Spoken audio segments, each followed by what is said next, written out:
오늘도 예배 자리에 함께 하신 부활의 교회 성도 여러분 환영합니다. 지난 한 주간도 수고 많으셨죠?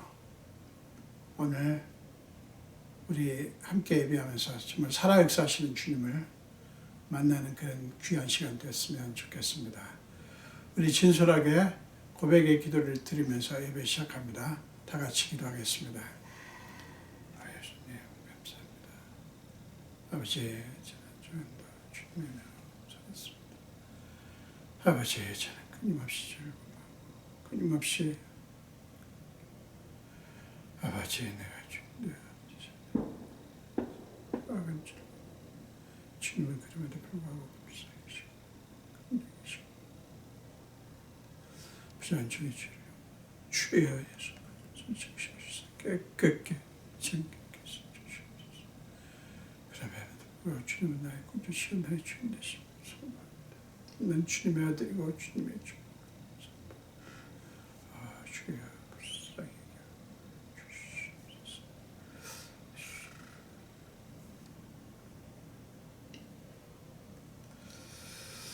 하나님의 용서의 말씀을 들으시기 바랍니다. 동이 서에서 먼 것 같이 우리의 죄과를 우리에게서 멀리 옮기셨으며 아버지가 자식을 긍휼히 여김같이 여호와께서는 자기를 경유하는 자를 긍휼히 여기시나니. 아멘. 사도신경으로 신앙 고백합니다. 전능하사 천지를 만드신 하나님 아버지를 내가 믿사오며 그 외아들 우리 주 예수 그리스도를 믿사오니 이는 성령으로 잉태하사 동정녀 마리아에게 나시고 본디오 빌라도에게 고난을 받으사 십자가에 못 박혀 죽으시고 장사지 사흘 만에 죽은 자 가운데서 다시 살아나시며 하늘에 오르사 전능하신 하나님 우편에 앉아 계시다가 저로서 산자와 죽은 자를 심판하러 오시리라. 성령을 믿사오며 거룩한 공예와 성도가 서로 교통하는 것과 죄를 사하여 주시는 것과 몸이 다시 사는 것과 영원히 사는 것을 믿사옵나이다. 아멘. 우리 찬송하시겠습니다. 통일 찬송가는 412장이고요. 새 찬송가는 290장입니다. 우리는 주님을 늘 배반하나. 통일 찬송가는 412장, 새 찬송가는 290장입니다. 우리 함께 찬양하겠습니다. 우리는 주님을 늘 배반하나 내 주 예수 여전히 날 부르사 그 참 되신 사랑을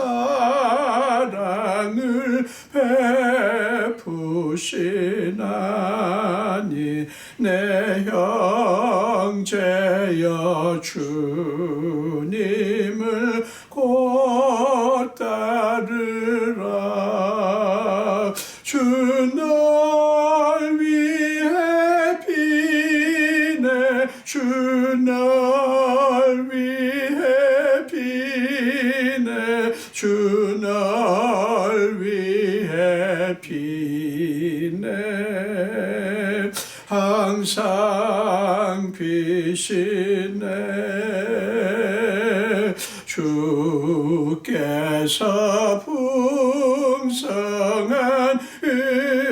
은혜를 내려 내 영혼이 나날이 복받으니 주 예수를 너희도 구주로 섬겨 곧 따르면 풍성한 복 받겠네. 주 널 위해 비네 주 널 위해 비네 주 널 위해 비네 항상 비시네 무거운 짐 지고 애타는 인생 주 예수께 돌아와 고시하라 내 주 예수 너희를 돌보실 때에 참 복락과 안위가 넘치겠네 주 날 위해 비네 주 날 위해 비네 주 날 위해 비네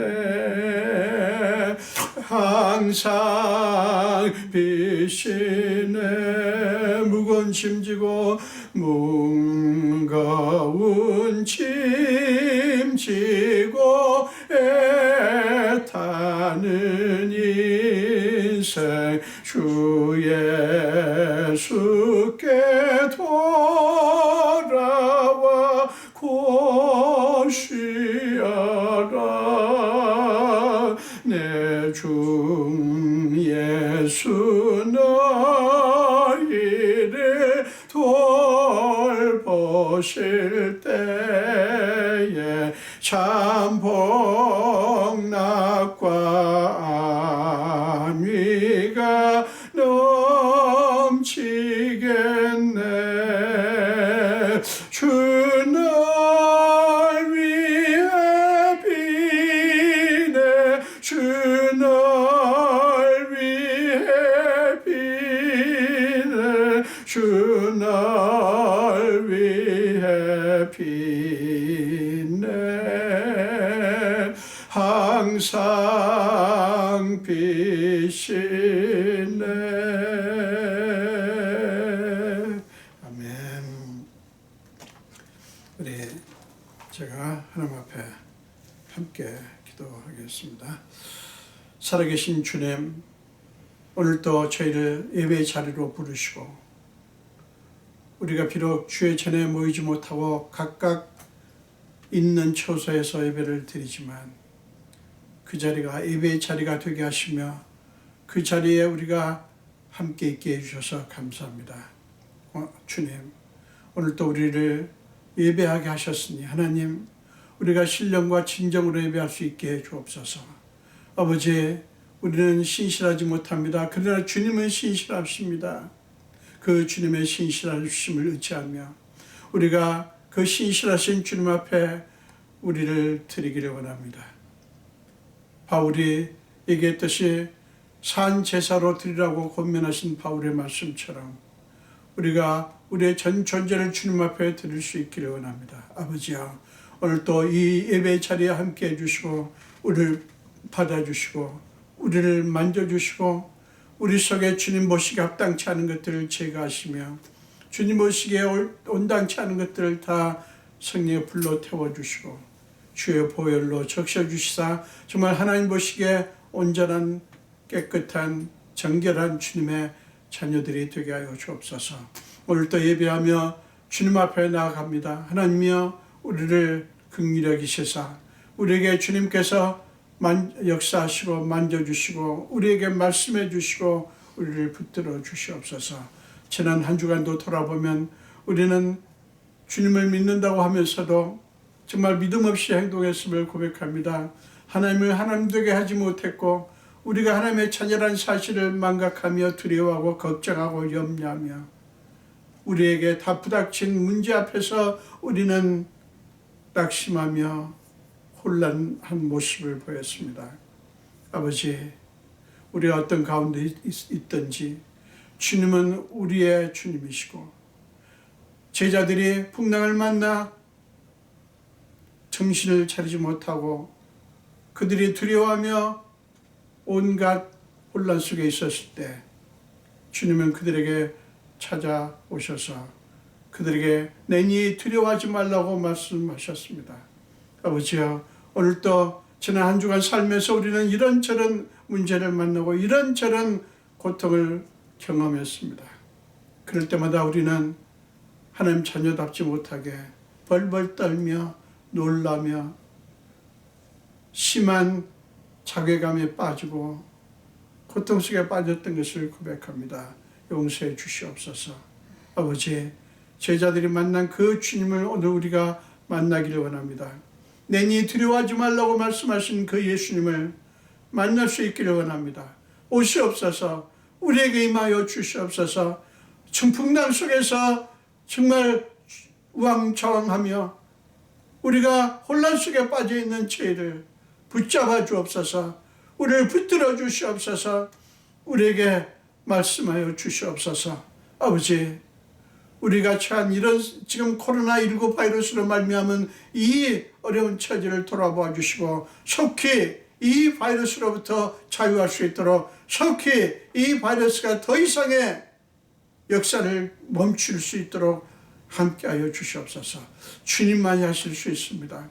아버지, 우리는 경험합니다. 이 코로나 바이러스 앞에서 우리의 명예도 우리의 권세도 우리의 재물도 우리의 지식도 우리의 능력도 아무런 역할을 하지 못하는 것을 봅니다. 아버지여, 주님만이 온 우주의 주인 되시며 주님만이 우리의 구주 되심을 다시 한번 지난 한 주간도 우리는 확인했습니다.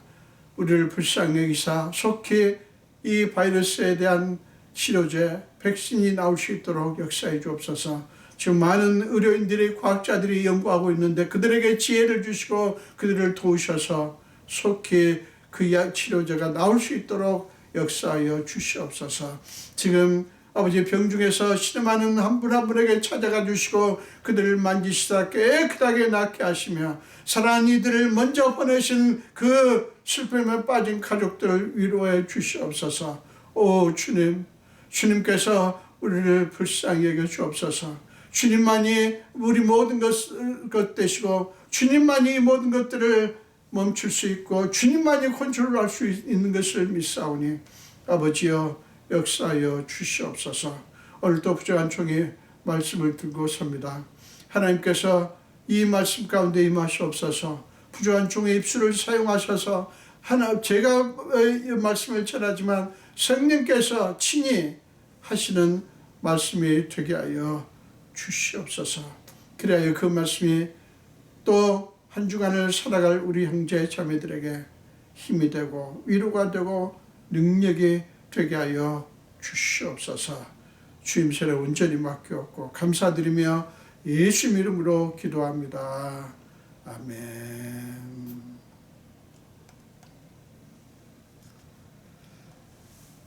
네, 오늘 함께 나누실 말씀은 누가복음 10장입니다.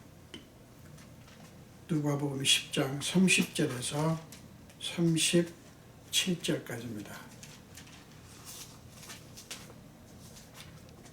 누가복음 10장 30절에서 37절까지입니다.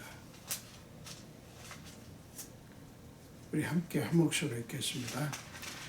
예수께서 대답하여 이르시되 어떤 사람이 예루살렘에서 여리고로 내려가다가 강도를 만나매 강도들이 그 옷을 벗기고 때려 거의 죽은 것을 버리고 갔더라.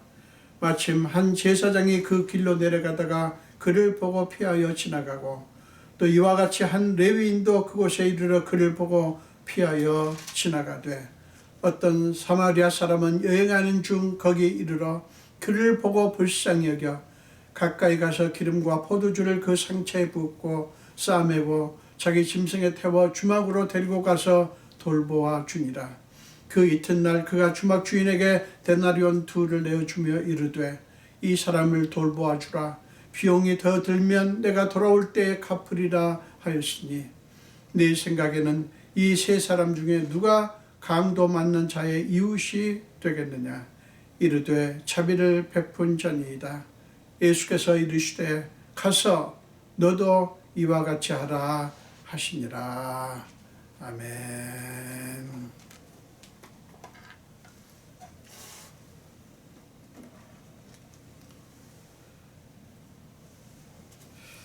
오늘 저는 이 말씀을 가지고 하나님의 뜻을 행한다는 것이 무엇인가, 그런 제목으로 함께 은혜를 나누기를 원합니다. 오늘 본문은 우리 모두가 잘 아는 유명한 소위 선한 사마리아인의 비유입니다. 이 비유는 예수님께서 이제 한 율법사가 와서 어떻게 해야 영생을 얻겠냐, 그 질문을 받고 예수님께서 이제 계명을 말씀하셨죠. 그때 이 율법사는 그 계명을 말씀하실 때 그 계명을 지켰느라고 이렇게 말씀합니다. 그러면서 예수님께서 뭐라고 말씀하냐면 네 대답이 옳도다. 그러니까 계명 중에서 유대인들이 가장 중시하는 계명이 네 마음을 다하며 목숨을 다하며 힘을 다하며 뜻을 다하여 주 너의 하나님을 사랑하고 또한 내 이웃을 내 자신같이 사랑하라 하는 말씀이죠. 그 말을 정확하게 합니다. 그때 예수님께서 그를 칭찬합니다. 네 대답이 옳도다. 이를 행하라. 그러면 살리라. 이렇게 말씀합니다. 자, 그렇게 끝날 건데 이 율법 교사가 또다시 이렇게 아주 중요한 질문을 던지죠.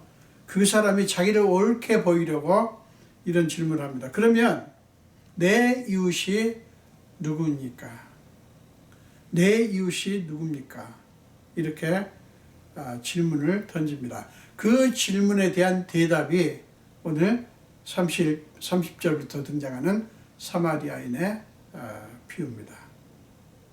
그러니까 내 이웃이 누구냐고 하는 율법 교사의 질문에 예수님은 이 사마리아인의 비유로 대답을 하신 것입니다.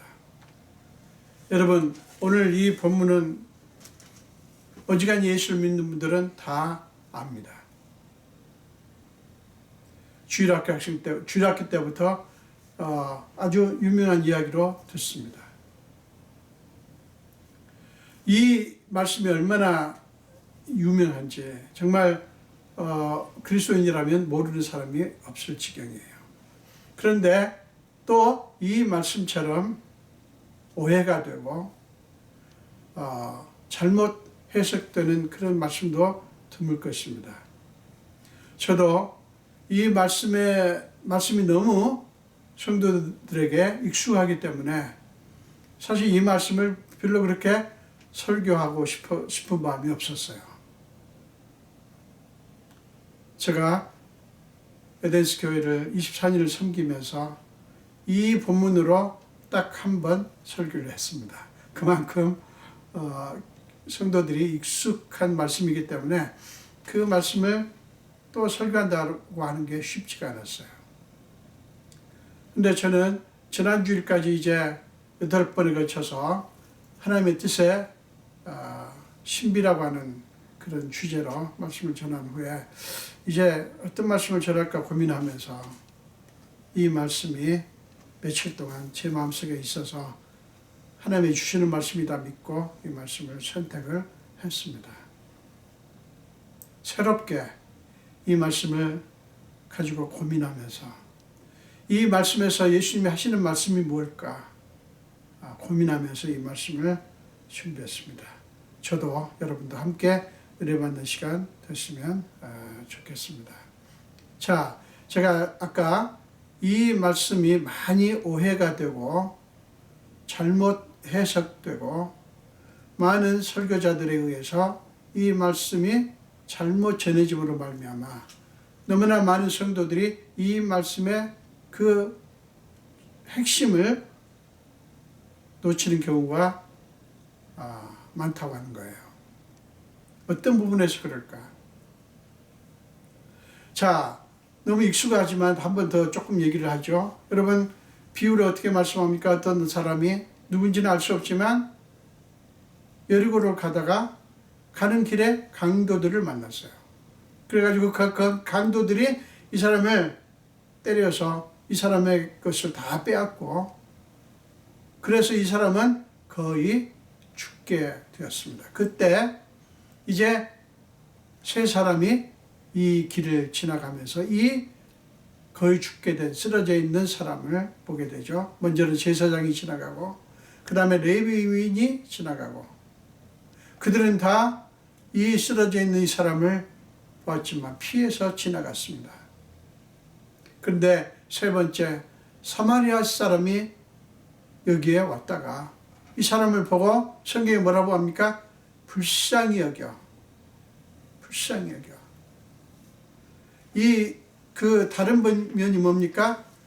그 쓰러져 있는 사람을 본 것은 똑같아요. 제사장이나 레위인이나 이 사마리아 사람이나 쓰러져 있는 이 남자를 강도 만나서 쓰러져서 거의 죽게 된 이 남자를 이 사람을 본 건 똑같아요. 다른 점은 뭡니까? 이 사마리아 사람은 그를 보고 불쌍히 여겼다. 그게 차이였어요. 그를 보고 불쌍히 여겼다. 물론 신분의 차이도 있죠. 제사장과 레위인의 신분은 사마리아인과 비교할 수가 없죠. 우리가 알다시피 당시에 사마리아인은 서러움을 많이 당했어요. 사람 취급을 받지 못했죠. 유대인들이 갈릴리로 갈 때 사마리아를 통과하면 길이 쉬운데 그 사마리아 땅을 이렇게 돌아서 갈 정도로 사마리아인에 대한 감정이 좋지를 않았어요. 그 역사적인 배경을 제가 설명하지는 않겠습니다. 근데 이 사람은 그런 신분의 차이가 있고 달라요. 그럼에도 불구하고 그는 그 쓰러져 있는 사람을 보고 불쌍히 여겼습니다. 그래서 가까이 가서 불쌍히 여기니까 어떤 일을 합니까? 가까이 가서 그에게 기름을 붓고 포도주로 그 상처에 붓고 싸매고 자기 짐승에 태워서 주막으로 그를 데리고 와서 돌보아 줍니다. 그리고 그 이튿날 그 사마리아 사람은 그 주막 주인에게 이 남자를 데나리온 2를 주면서 잘 돌봐달라고 부탁을 하고 내가 돌아올 텐데 더 비용이 들면 내가 다 갚을 테니 잘 돌봐주라고 이렇게 부탁을 하고 갑니다. 그게 비유의 전부예요. 근데 예수님께서는 그 비유를 말씀하시고 네 생각에는 이 율법 교사에게 묻습니다. 이 세 사람 중에 누가 강도 만난 자의 이웃이 되겠느냐? 누가 이 강도 만난 자의 이웃이 되겠느냐? 흥미롭습니다. 이 율법 교사는 누가 내 이웃입니까? 라고 물었어요. 그런데 예수님은 누가 이 강도 만난 자의 이웃이 되겠느냐? 쉽죠. 율법 교사는 정확하게 대답합니다. 자비를 베푼 자니이다. 그랬더니 예수님께서 이 율법 교사에게 가서 너도 이와 같이 하라.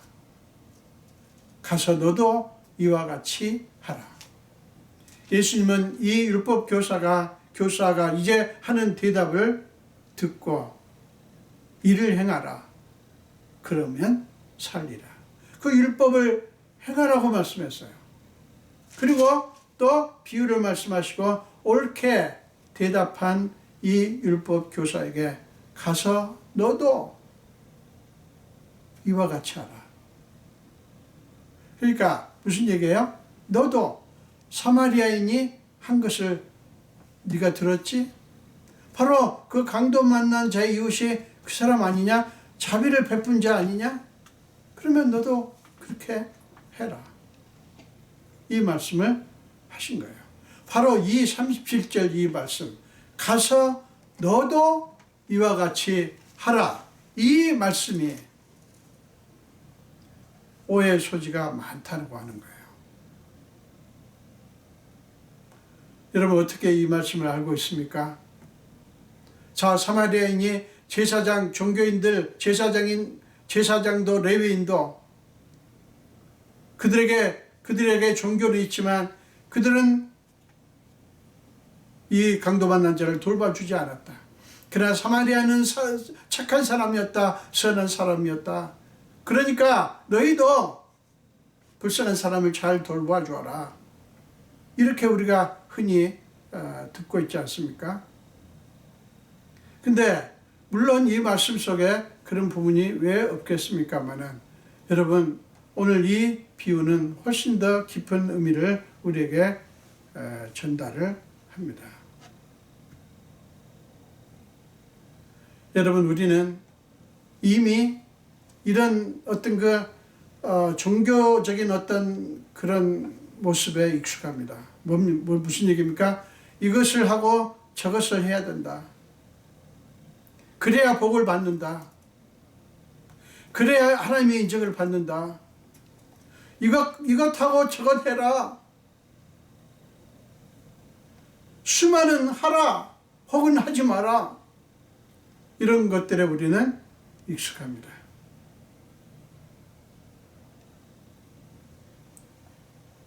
맞습니다.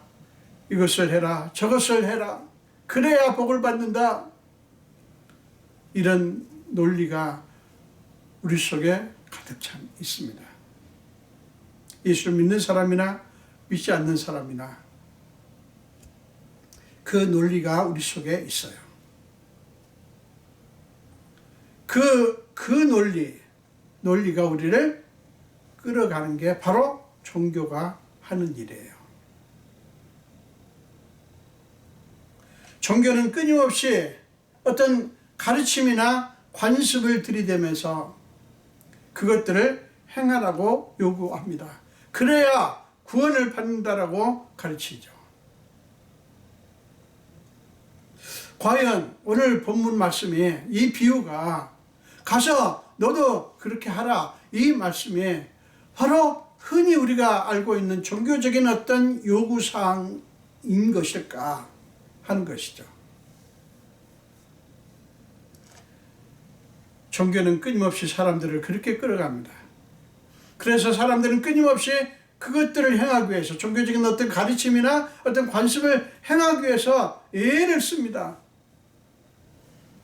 구원의 기준에 맞추려면 그런 것들을 해야 한다고 하니까 죽으라고 할 수밖에 없는 것이죠.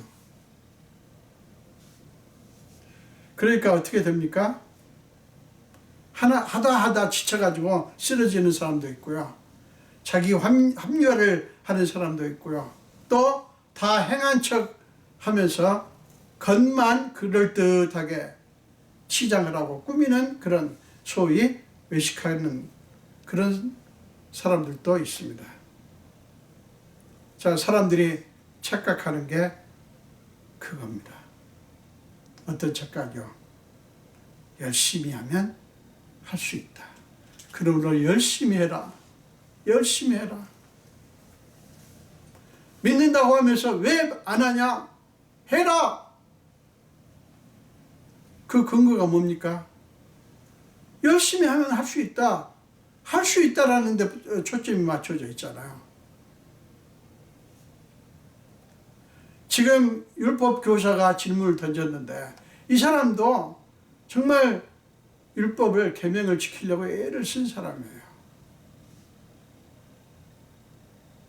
그러나 예수님은 이 사람에게서 중요한 것을 봤어요. 오늘 비유 속에 그걸 담고 있습니다. 그것을 한번 생각해 보자고요. 여러분, 오늘 본문이 종교적인 관습대로 종교적인 교훈을 지금 이루라고 이 말씀을 하시는 것일까? 그게 아니에요. 그게 아니에요. 이 사마리아 비유의 안에도 정말 놀라운 복음의 핵심이 있어요. 여러분, 저는 저와 여러분이 그것을 다시 볼 수 있기를 바랍니다.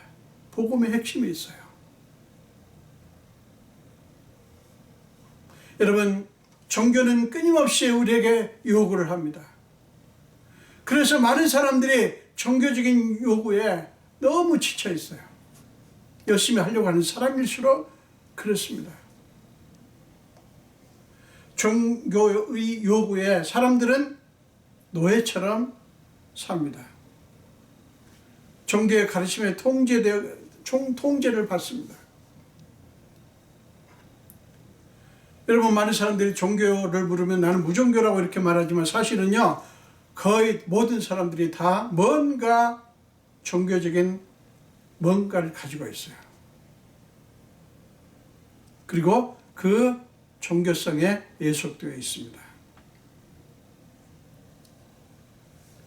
예수 그리스도는 그 쇠사슬을 끊어버리고요, 우리에게 참 쉼과 평안과 자유를 주시기 위해서 오셨어요. 예수가 원하시는 것이 무엇인지 오늘 비유에서 우리는 봐야 됩니다.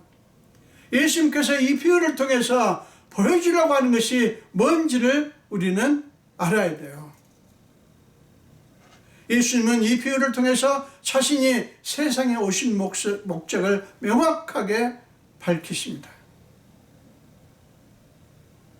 여러분, 한 사람이 예루살렘에서 여리고를 향해서 가다가 강도를 만났다고 하는 이 이야기.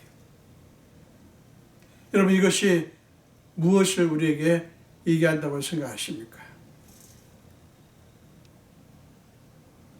사랑 여러분, 이 한 사람이 강도를 만났다고 하는, 즉 강도를 만나 다 빼앗기고 얻어 터지고 이제 거의 죽게 된 그 사람이 바로 이 세상에 살고 있는 저와 여러분, 우리 모든 인류를 얘기하는 거예요. 여러분, 이해가 되세요? 모든 인류는 강도 만난 사람과 같습니다. 강도가 어떤 일을 했어요? 그 사람을 붙잡아서 때리고 그리고 그 사람 것을 빼앗아 갔습니다.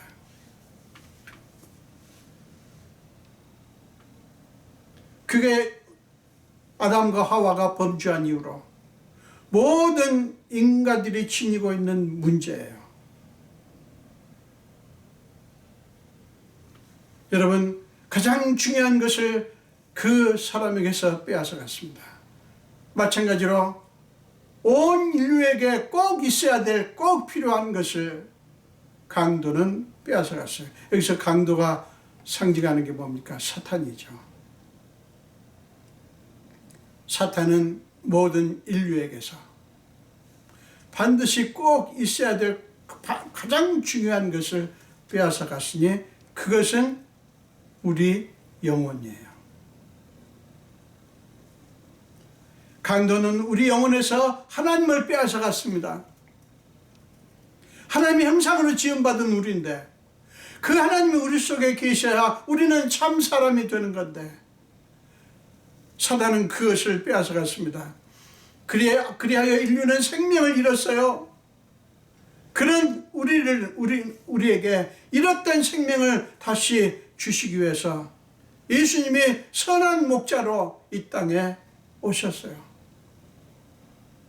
도적이 오는 것은 죽이고 멸망시키려는 것뿐이요, 길을 가는 강도를 거의 죽게 한 것처럼 도적이 오는 것은 죽이고 멸망시키려는 것뿐이요, 내가 온 것은 양으로 생명을 얻게 하고 더 풍성히 얻게 하려는 것이라 요한복음 10장 10절에서 말씀하죠.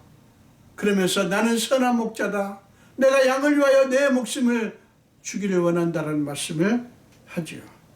그 말씀대로 예수님은 우리를 불쌍히 여기사 자신의 목숨을 주셔서 우리에게 생명을 다시 얻도록 하고 더 풍성히 얻게 하기 위해서 이 땅에 오셨어요. 바로 본문의 이 비유에 말씀하시는 선한 사마리아인은 바로 선한 목자이신 예수님 자신을 의미하는 거예요.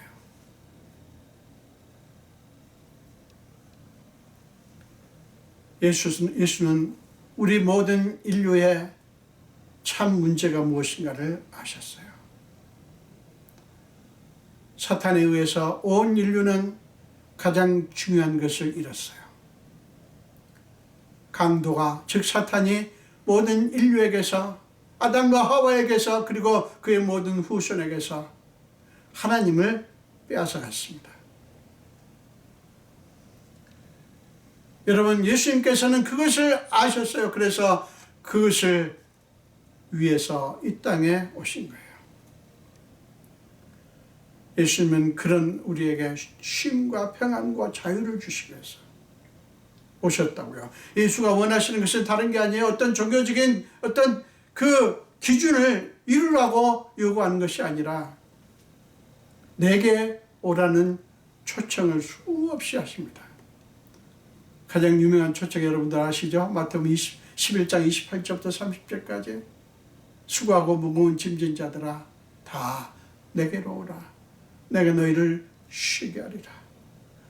내 멍에를 메고 내게 배우라. 내 멍에는 쉽고 가벼움이라. 내게로 와서 내 멍에를 메고 내게 배우라. 예수님은 우리에게 쉼과 편안과 자유를 주시기 위해서 우리를 애타게 초청을 하시는 거예요. 우리를 쉬게 해주시기 위해서. 내가 너희에게 평안을 주겠다. 그 평안은 세상에 주는 평안과 전혀 다르다라고 말씀합니다. 요한복음 14장 27절에서. 그리고 요한복음 8장 36절에서 이렇게 말씀합니다. 아들이 즉 내가 너희를 자유롭게 할 것이다. 그때에 너희가 참으로 자유로울 것이다 라고 말씀하시면서 모든 사람들을 부르십니다. 그것이 예수님께서 이 땅에 오신 목적이고, 그 목적의 가장 중요한 것은 하나님의 긍휼하심이에요.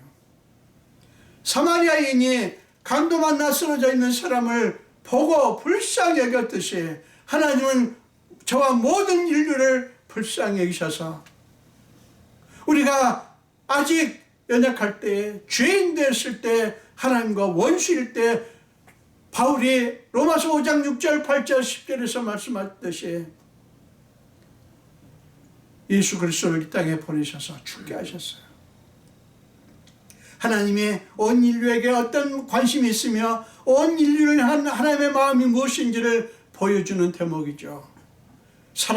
하나님의 사랑을 확증하셨다고 말씀하시잖아요.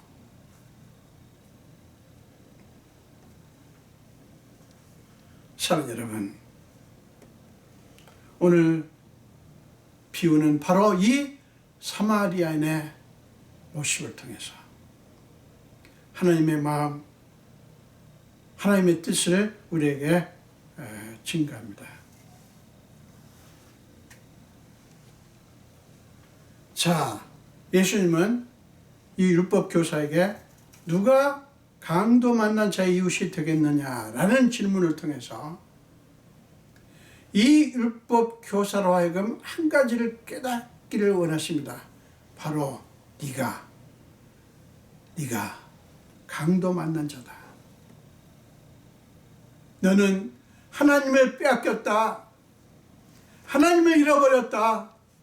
너에게 종교는 있지만 하나님은 없다. 너는 살아있는 것 같지만 사실은 거의 죽게 된 존재다.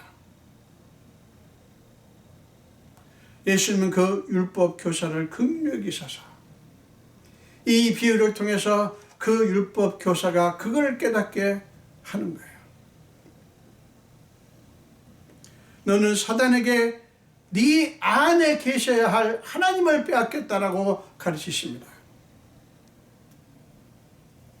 율법 교사는 내 이웃이 누구냐고 물었지만 예수는 강도 만난 자의 이웃이 누구냐고 물으셨어요. 그는 맞는 대답을 했죠. 자비를 베푼 자가 그 강도 만난 자의 이웃이라는 것입니다. 예수님은 그에게 이렇게 말씀합니다. 가서 너도 이와 같이 하라. 가서 너도 이와 같이 하라. 이렇게 말씀합니다. 여러분, 이게 무슨 의미를 담고 있는지를 우리가 꼭 알아야 됩니다. 왜냐하면 이 말씀에서 너무나 잘못 해석을 하고 잘못 이해를 하기 때문에 그렇습니다.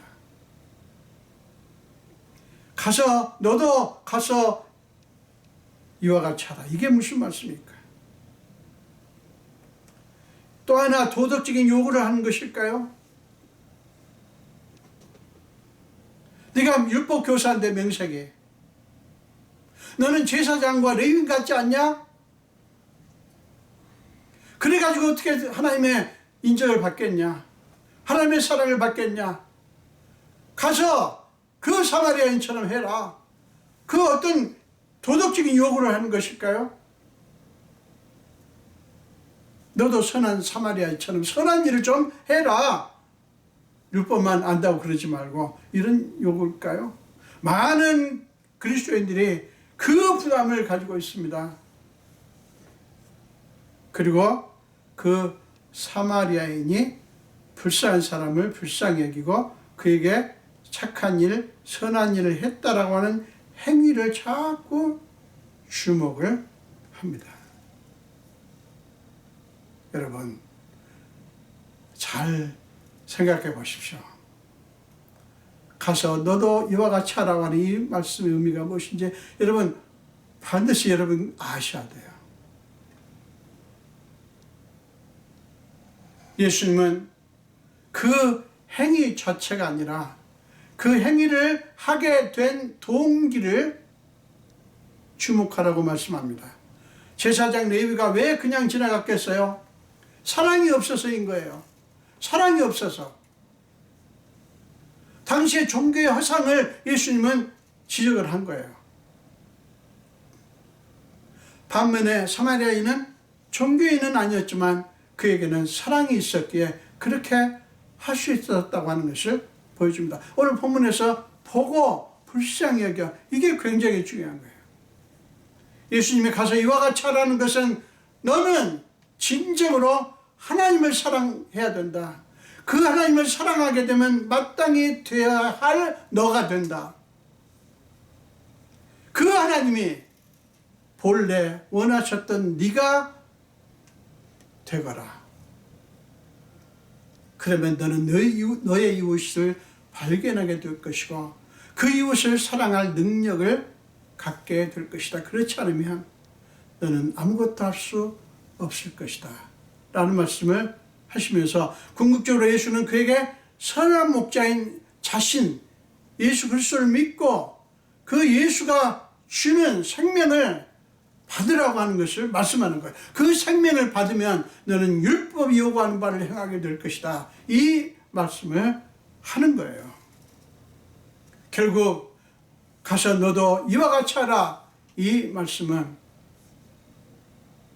한 가지 중요한 것을 우리에게 던집니다. 빌립보서 2장 5절에서 사도 바울이 뭐라고 말씀합니까? 그리스도 예수의 마음을 품으라. 그리스도 예수의 마음을 품으라 라고 말씀하셨어요. 자비를 베푸는 그 행위 자체를 말하는 게 아니에요. 예수의 마음을 품으라는 것입니다. 그 사마리아인의 마음을 품으라는 거예요. 그 사마리아인이 보여주는 게 예수님의 모습이라고요. 멀쩡한 제비를 잡아서 다리를 부러뜨리고 싸매주는 식의 행위를 강조하는 게 아니에요. 예수 그리스도의 마음을 품으라는 말씀도 그렇습니다. 예수님처럼 자신을 비우고 희생하라. 예수님처럼 너희도 자신을 비우고 희생해라. 그러면 하나님의 높임을 받을 것이다. 그걸 말하려고 하는 게 아니에요. 여러분, 우리 그리스도인들이 너무나 많이 행위의 중요성에 대해서, 물론 그 행위가 중요합니다. 믿습니다 하고 행함이 없으면 아무 의미가 없다고 야고보에서 말씀했죠. 그러나 야고보에서 말씀한 그 행위도 우리가 생각하는 그런 게 아니에요. 자꾸 우리는 예수를 오래 믿을수록, 성경을 많이 알수록 그 어떤 무엇을 해야 된다고 하는 것을 너무 거기에 우리가 너무 매여 있어요. 예수께서 그렇게 하실 수 있었던 까닭, 이거를 주목해야 돼요. 예수님께서 빌립보서 2장 6절부터 8절까지 그렇게 하나님이시면서도 하나님과 동등됨을 취하지 않고 자기를 비워 종의 형체를 입고 인간의 몸을 입고 이 땅에 오셨어요. 그리고 죽기까지 십자가에 죽기까지 순종하셨다고 하는 그 말씀을 빌립보서 2장 6절 이하에서 보여주죠. 여러분, 우리가 예수님께서 그렇게 하실 수 있었던 것을 까닭을 우리는 주목해야 돼요. 그것은 예수님은 자신을 보내신 하나님과의 관계에 대한 확신이었습니다. 자기를 보내신 하나님과의 관계에 대한 확신이었어요. 여러분, 요한복음 5장과 요한복음 6장에 보면 예수님께서 계속 하시는 말씀이 있어요. 거기만 있는 건 아니지만 여러분 주목해서 우리가 봐야 될 부분이 그겁니다. 요한복음 5장 30절을 한번 보십시오. 30절. 내가 아무것도 스스로 할 수 없노라. 듣는 대로 심판하노니 나는 나의 뜻대로 하려 하지 않고 나를 보내신 이의 뜻대로 하려 함으로 내 심판은 의로우니라. 또 6장으로 넘어갑니다. 요한복음 6장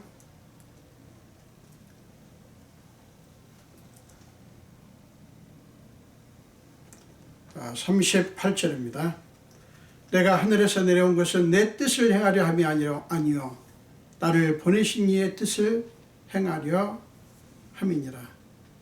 내가 하늘에서 내려온 것은 내 뜻을 행하려 함이 아니요 나를 보내신 이의 뜻을 행하려 함이니라. 나는 내가 내 뜻을, 내 가르침을, 내 교훈을 말하는 게 아니다라고 말합니다. 계속해서 하나님이 내게 주신 말씀을 너에게 전한다고 말씀을 하셨어요. 바로 그거예요. 예수님께서는 철저하게 자기를 보내신 그 하나님의 뜻을 주목했어요. 그 자기를 보내신 분과의 관계에서 그는 모든 것을 생각을 했다고요. 예수가 그렇게 하신 것은 즉 자기를 비워서 종의 형체를 입고 인간이 되어서 이 땅에 오셨고 죽기까지 십자가에 죽기까지 순종하신 그것은 그렇게 하신 것은 자신을 보내신 이의 그 하나님의 뜻을 이루는 것이었어요. 그것은 언제나 늘 보내신 하나님을 주목함으로써 그분과의 관계에 주목함으로써 이루어지는 것이었어요. 그러니까 하나님을 주목하고 하나님을 바라보고 하나님 앞에 몰입하는 그 결과가 바로 그렇게 된 거예요. 그렇게 한 것이 포인트가 아니라 하나님, 그렇게 자기를 보내신 하나님께 주목했다고 하는 것이 포인트입니다. 참 여러분, 바로 그겁니다. 하나님을 주목함으로써 이루어지는 것. 하나님과 관계에 대한 확신에서 오는 결과. 이것이 우리에게 주는 참 교훈이에요. 우리 그리스도인들이 절대로 착각하지 말아야 될 게 있어요. 그게 뭔지 아세요? 우리 힘으로 할 수 있다. 우리가 우리 힘으로 할 수 있다라고 생각하는 거예요. 치명적인 착각입니다. 아니에요. 여러분, 우리 힘으로 할 수 있다. 열심히 해라. 최선을 다해라. 희생을 해라. 네 자신을 정말 학대해서라도 최선을 다해라. 이렇게 말하는 것은 종교예요. 기독교에서만 그럽니까? 다른 종교에서도 다 그렇게 해요. 그런데 심지어는 교회 안에서조차 복음은 어디 가버리고 복음이 뭔데요? 복음은 우리가 뭔가를 해서 하나님의 뜻을 이루고 하나님을 기쁘시게 한다는 겁니다. 아니에요. 그러나 복음은 그거는 종교예요. 복음은 너희가 하나님을 주목해라. 하나님이 먼저 너희를 사랑했다. 너희 힘으로 할 수 없다. 너희는 하나님을 바라보고 하나님을 붙들고 하나님께 주목해라. 그러면 거기서 하나님께서 원하신 것을 할 수 있는 힘이, 능력이 나올 것이다. 이게 복음의 가르침이에요. 여러분, 우리가 할 일은 명백합니다. 우리가 할 일은 우리가 하나님 앞에 누구인가, 내가 하나님 앞에서 누구인가를 아는 것입니다. 그리고 그분을 주목하는 것입니다.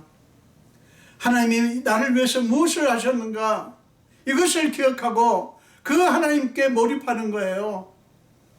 그때 우리는 하나님의 뜻을 순종할 수 있고요. 그렇게 되면 우리는 우리를 내세우거나 자랑하거나 하는 게 아니라 오직 하나님께 영광을 돌리게 됩니다. 하나님께 영광을 돌리게 된다고요. 여러분, 너희 힘으로 선한 일을 해라 라고 하는 것은 복음의 요구가 아니에요. 아니, 할 수도 없어요. 우리 힘으로 할 수도 없어요. 할 수도 없다는 말을 자꾸 강조하는 것은 아무것도 하려고 하지 말자는 뜻이 아니에요. 우리가 할 일이 뭐라고요? 하나님께서 우리 위해서 행하신 일, 하신 일, 그 하나님께 주목하라고요.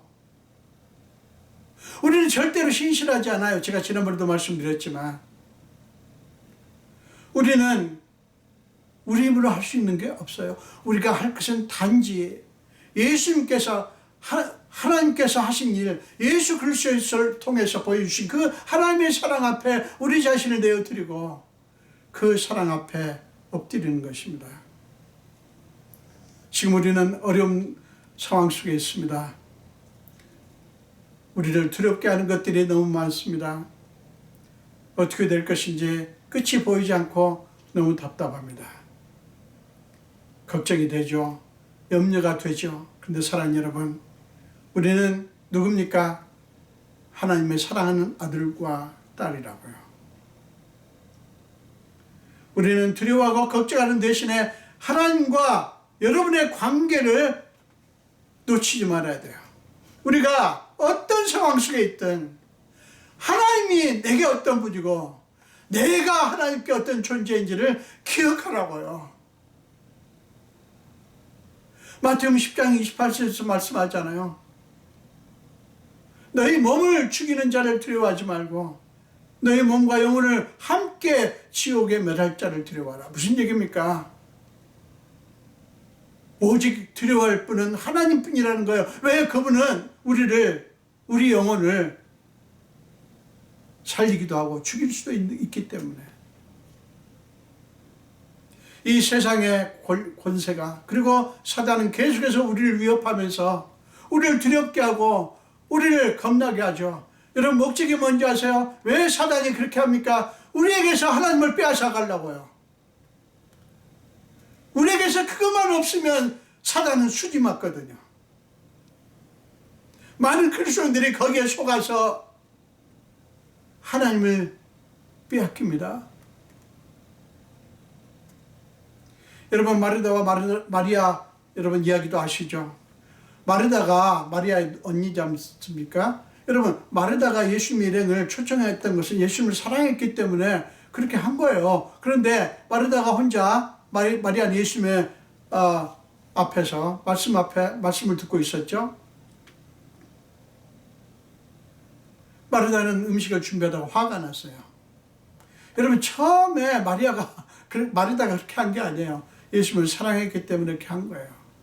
초청을 하고 음식을 준비하기 시작한 것입니다. 그런데 음식을 준비하면서 할 것 많고 자기 혼자 막 정말 정신이 없으니까 어느 사이에 그는 예수님을 놓쳐버리고 만 거예요. 마르다의 문제는 그겁니다. 예수님을 놓쳐버린 거. 예수님을 놓쳐버리니까, 하나님을 빼앗겨버리니까 그는 원망스럽고 짜증이 날 수밖에 없었어요. 여러분, 이 세상은 끊임없이 우리에게서 강도가 그 사람의 가진 것을 빼앗듯이 우리 안에 있는 것을 빼앗아 가려고 합니다.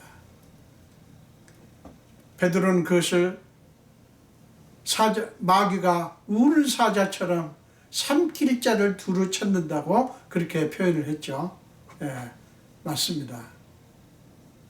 여러분, 우리는 사마리아인으로 오신 예수님, 우리를 불쌍히 여기시고 우리의 어떠함을 보시지 않고 우리를 그저 긍휼히 여기시고 마귀에게 속아서 얻어맞고 이렇게 저렇게 치이고 지금 쓰러져서 정말 꼼짝달싹 못하는 거의 죽게 된 우리를 불쌍히 여기시고 우리를 싸매시고 우리를 고치시고 우리 영혼을 살리기 위해서 예수님은 그 일을 하신 거예요. 여러분은 오늘 비유에서 우리는 그 예수님의 은혜, 그 사랑, 그것을 보아야 됩니다. 그 본문에서 나오는, 비유에서 나오는 그 말씀에서 우리는 주목해야 될 게 우리가 누구냐는 거예요. 우리는 하나님의 긍휼하심, 하나님이 불쌍히 여기신 자들이에요.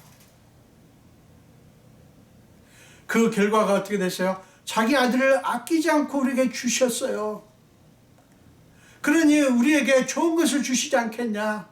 로마서 8장 32절에서 말씀하지 않습니까? 우리가 그런 사람이라고요. 그런 존재라고요.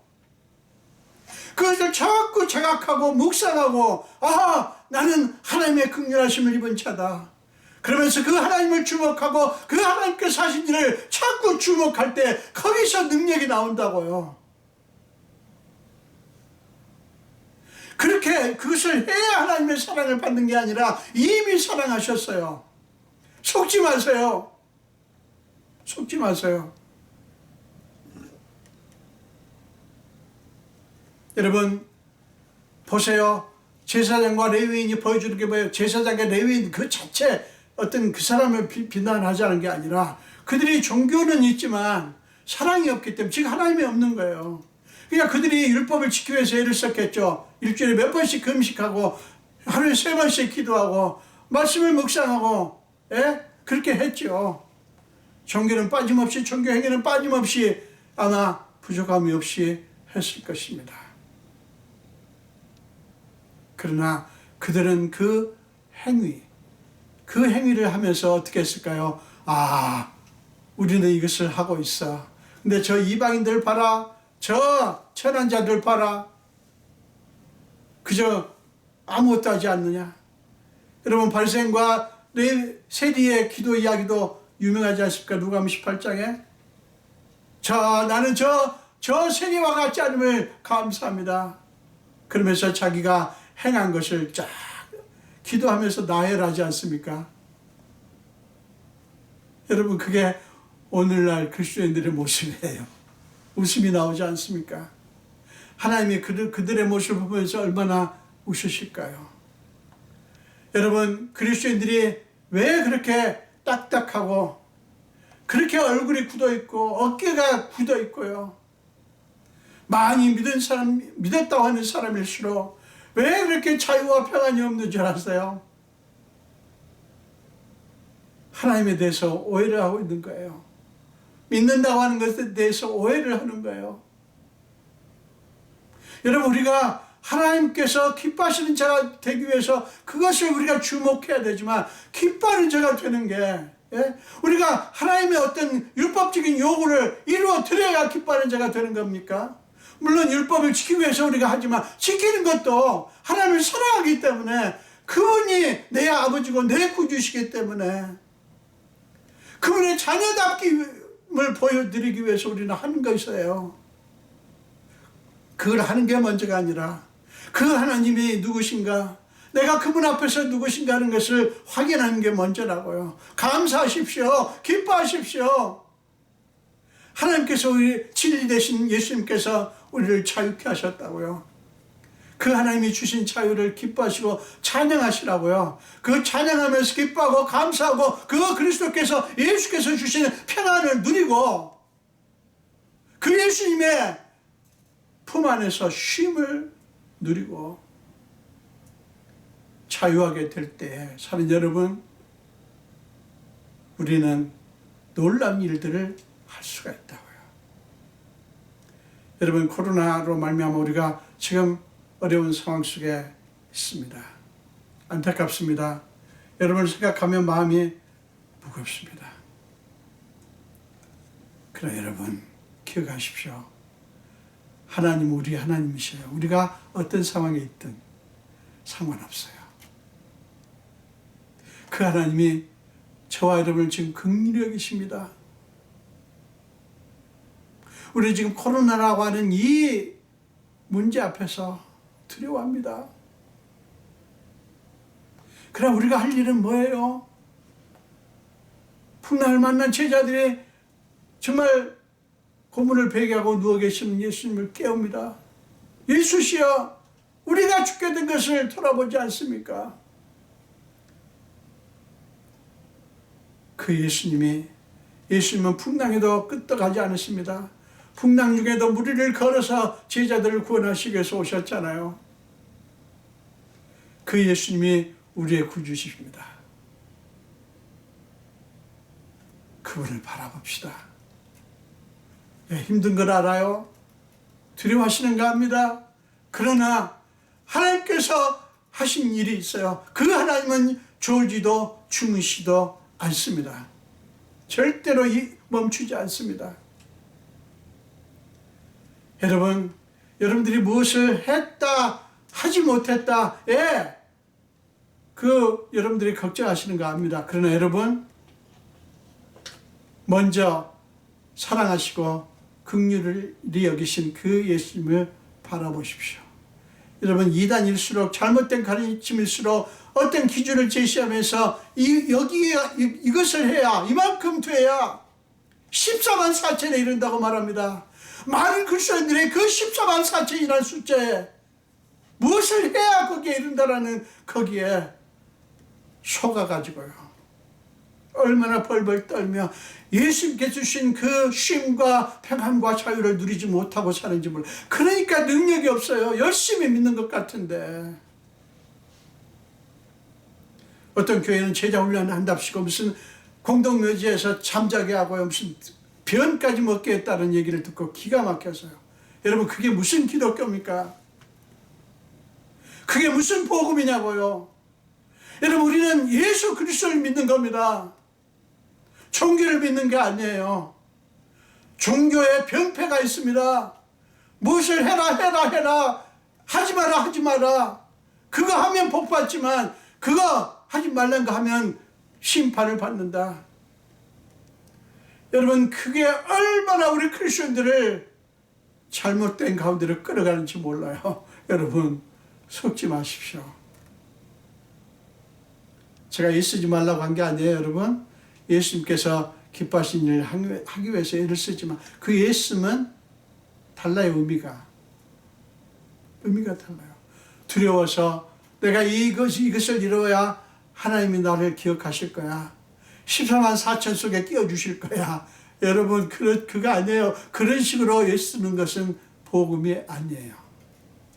저는 우리 모든 성도들이 복음을 믿기를 원합니다. 예수 그리스도, 그분을 믿고 그분 안에 있으시기를 바랍니다. 이런 축복이 있어지기를 간절히 축원드립니다. 기도하겠습니다. 예수님, 감사합니다. 오늘도 생명 주시고 주의 전으로 우리를 각 있는 곳에 불러주신 주님, 오늘 우리가 잘 아는 선한 사마리아인의 비유를 통해서 하나님의 마음을 다시 듣습니다.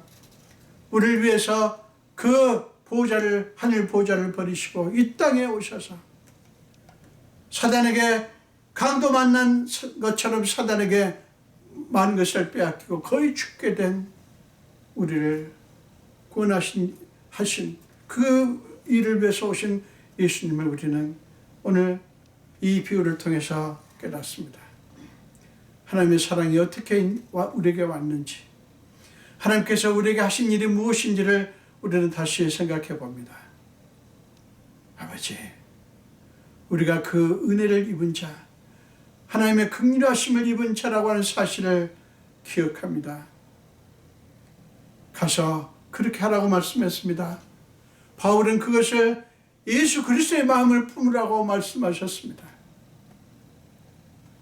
우리가 그 예수 마음을 품게 하시고, 그래서 그 예수님의 은혜가 우리 안에 가득 차서 그 은혜 때문에 하나님께서 말씀하신 것을 능히 할 수 있는 우리 모두가 되게 하여 주옵소서. 감사드렸고 예수 이름으로 기도합니다.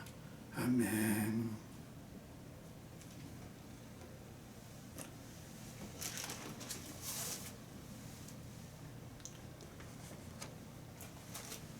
우리 내게 있는 모든 것을 통일찬송가 71장 새창수로 50장 하시면서 있는 자리에서 헌금하시겠습니다. 내게 있는 모든 것을 아낌없이 드리네. 사랑하고 의지하며 주만 따라 살리라. 주께 드리네. 주께 드리네. 사랑하는 구주 앞에 모두 드리네.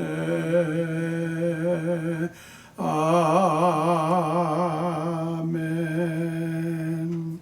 예수님 감사합니다. 오늘도 우리 있는 자리에서 예배를 드리면서 우리의 상황이 어렵고 힘들지만 주님의 은혜를 생각하며 귀한 예물을 드립니다. 이 예물 속에 담긴 우리 성도들의 형편과 사정과 그들의 마음속에 간절한 소원까지 아시는 주님, 하늘을 여셔서 주님께서 사랑하는 자녀들이 오니 주님의 방식으로 주님의 수준으로 저들을 마음껏 축복하여 주옵소서. 감사드리며 예수 이름으로 기도합니다. 아멘.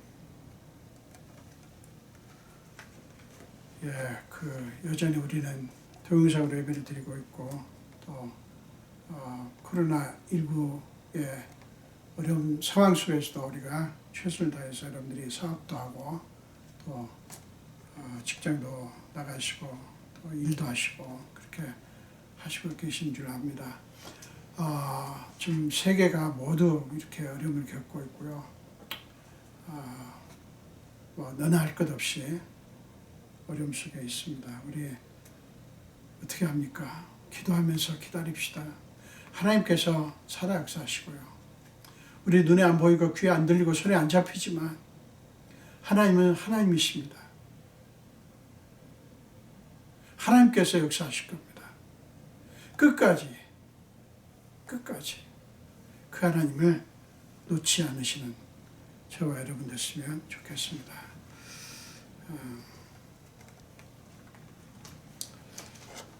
우리 마지막 찬송 통일 찬송가 405장 새 찬송가 305장 찬양하시겠습니다. 나 같은 죄인 살리신 주 은혜 놀라워. 우리가 잘 아는 말씀입니다. 405장 또 새 찬송가 305장이요. 나 같은 죄인 살리신 주 은혜 놀라워.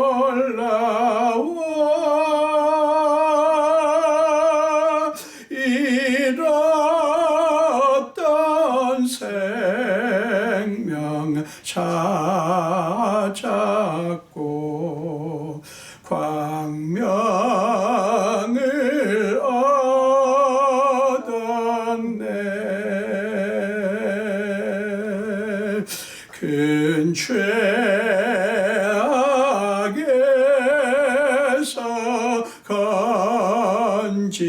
건지신 주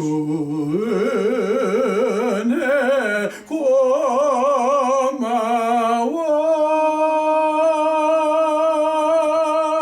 나 처음 믿은 그 시간 귀하고 귀하다.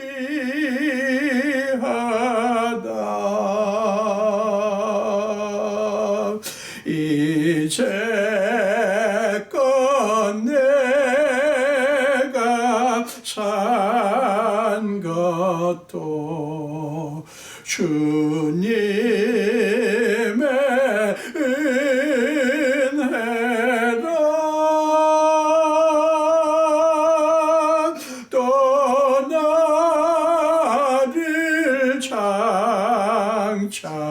본향에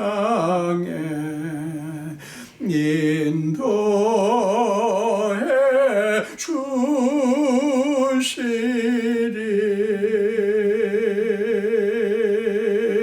거기서 우리 영원히 주님의 은혜로 해처럼 밝게 살면서 주 찬양하리라.